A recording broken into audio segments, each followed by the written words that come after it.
Good News Girl Bea, naghahanap na naman ng mga pagkaing kakaiba. Aalamin niya ang higit na mga pagkaing malalagkit.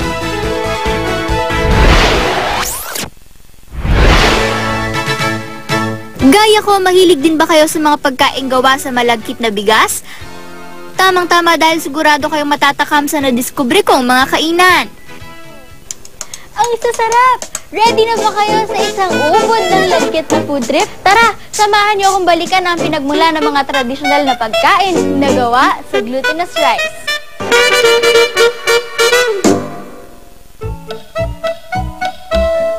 Gaya na lang na espesyal na kakanina mula sa probinsya ng Leyte, ang sumang moron o suma na hinaluan ng tsokolate.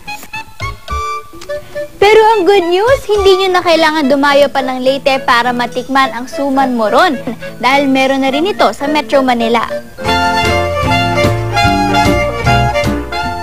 Sa isang mall sa Taguig matatagpuan ang mga tindahang nag-aalok ng native delicacies.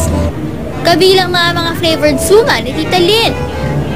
Kasi sa Tita Lynn's, ang produkto namin talaga is malagkit, suman malagkit, na may mga palaman iba-iba. Dito present ang sari-saring flavors ng suman gaya ng mga bestseller niyang langka at mangga.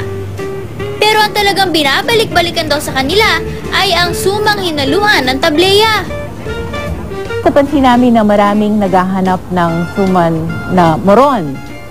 So ang ginawa namin, para naman yung mga gustong makatikim, gustong makakain, gumawa kami ng paraan, nag-research kami paano gumawa, tapos in-offer namin sa Tita Lynn.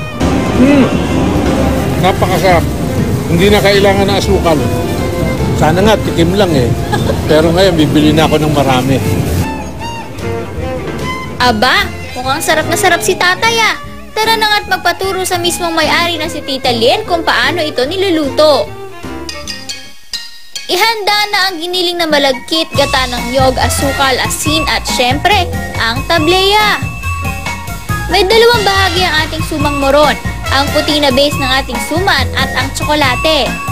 Una ay lulutuin mo natin yung puti at saka yung kalahati, lalagyan natin ng tsokolate. Sa isang bowl, paghaluin ang giniling na malagkit at gata. Idagdag ang asukal. Samahan din ito ng mani. Ito raw ang sikreto sa masarap na sumang moron. Lagyan din ito ng kaunting asin.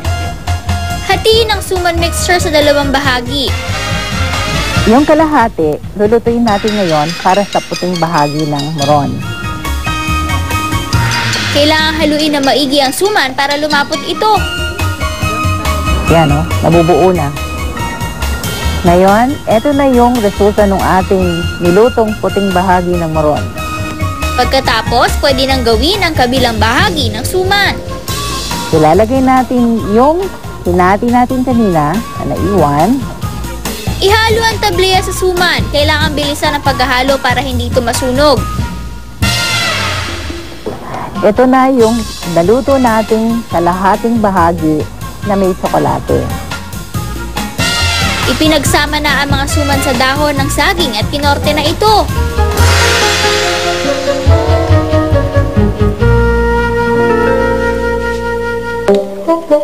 Ito hindi mo na kailangan ng sausawan na sugar or something kasi meron na siya, matamis na siya. Pwedeng-pwede na siya. Very unusual sa suman. Talagang kakaiba tong suman na to sa mga suman na natikman ko before. Pero kung kakadin lang ang usapan, mayaman din ang Luzon dyan. Tara na sa Pangasinan! Isa sa mga kilala kakanin sa Luzon ay ang palitaw na nagmula raw sa Pangasinan. Dahil sa taglay na tamis at sarap, naging bahagi na nga ng Pinoy merienda ang palitaw. Kaya naman dahil isa ito sa mga all-time Pinoy favorite kakanin, naisipan na isang restaurant dito sa Metro Manila na gumawa ng kakaibang version nito na siguradong hahanap-hanapin nyo. Presenting ang palitaw con latik. Ang palitaw po kasi namin, na-captured namin yung native na palitaw at linagyan pa namin ng kakaibang twist. Imbis kasi na grated coconut at asukal, ang kanilang special palitaw, sinamahan ng cocoa jam at latik.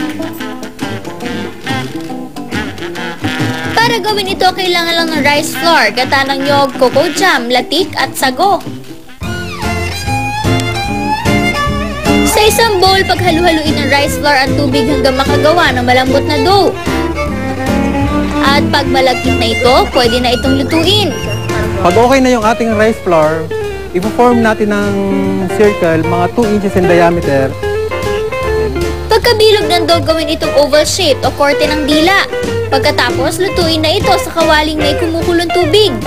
So, hihintayin lang nating lumitaw ang malagkit na rice, kaya po tinawag nating palitaw. So, ibig sabihin, luto na. Next, i-ready na natin ang matamis na sauce. Sa isang mainit na kawali, ibuhos ang cocoa jam. Isunod na rin ang gata. Paghaluin lang silang mabuti at hintayin kumulo. So, ang coco jam ang magbibigay ng kakaibang texture sa ating palitaw instead of asukal at grated coconut. Pwede na itong isama sa palitaw. Pero hindi pa rin nagtatapos dahil para lalong sumarap, sinasamahan ito ng toppings na sago at syempre, ang latik. Tara na tikman ang aming bersyon ng napakalagkit at napakalinamnam na palitaw kun latik. Bata pa lang ako, mahilig na ako sa palitaw. Bagay nga kaya ito sa cocoa jam? Ito masarap siya kasi 'di ba matabang yung mismong palitaw pero nag-equalize yung lasa dahil dun sa tamis ng sauce. Sarap. Sa tamis at lasa talaga namang perfect pang himagas o pang merienda ang kakanin. Pero alam niyo ba na meron ding ulam na gawa sa malagkit na bigas? Tara na sa Pampanga! From dessert, dumako naman tayo sa mabigat-bigat na kainan, courtesy ng mga master sa pagluluto, ang mga Kapampangan. Kabilang sa ibinibida nilang cuisine ang version nila ng Spanish paella, na gawa sa malagkit na bigas na kung tawagin nila ay bringhe. Pero good news ulit dahil may restaurant na rin dito sa Manila kung saan present ang special dish na to. I suppose the Kapampangans, they want to make impressive dishes, and instead of using regular rice, they use glutinous rice, which is also known as malagkit. Para gawing lalong special ang bringhe, ginagamitan nila ito ng gata ng nyog. Manok rin ang bidang sahog na sinasamahan pa ng mga laman loob gaya ng balon-balunan at atay. Para ituro kung paano ito lutuin, si Chef Ninoy Aquino ng LJC Restaurant Group ang bahala sa atin. Mga kaibigan, may ako kini para magluto tang malagkit na bigas. Ngayon iluto tang mo ing beringhi, special ting pagkain ng mga Kapampangan. Garlic o bawang. Simulan sa paggisa ng bawang at sibuyas. Kaya halo natin ang yellow ginger para magkakulay ang ating niluluto. Sunod nang ilagay ang manok at ang mga lamang loob. Ilagay na ang gata. Habang pinapaan natin yung manok, pinapalambot, haluan mo natin para hindi magbuo yung gata. Yes, para hindi... Pwede rin itong haluan ng chicken stock para hindi mamuo ang gata. Samahan din ito ng kaunting asin at paminta. Eto na! Ilagay natin ang pinakabida, ang malagkit. Ihalo na ang malagkit na bigas at hintayin itong maluto. At para mas maganda ang presentation, kumuha pa ng isang kawali at lagyan ito ng dahon ng saging. Bago tuluyang maluto ang bringhe, isalin ito sa bagong kawali. Samahan ng mga topping gaya ng bell pepper at itlog ng pugo. Tapos-tapasan natin. Sige po. Parang mainit. Ayan. Pwede na ito. Tikman na natin ang bringhe ng mga Kapampangan. Sa kulay at itsura pa lang talagang kakaiba na ang dating ng bringhe. At ang good news, lalo pa nating pinasasarap at pinale-level up ang mga ito upang maging sanggang dikit ng ating panlasa.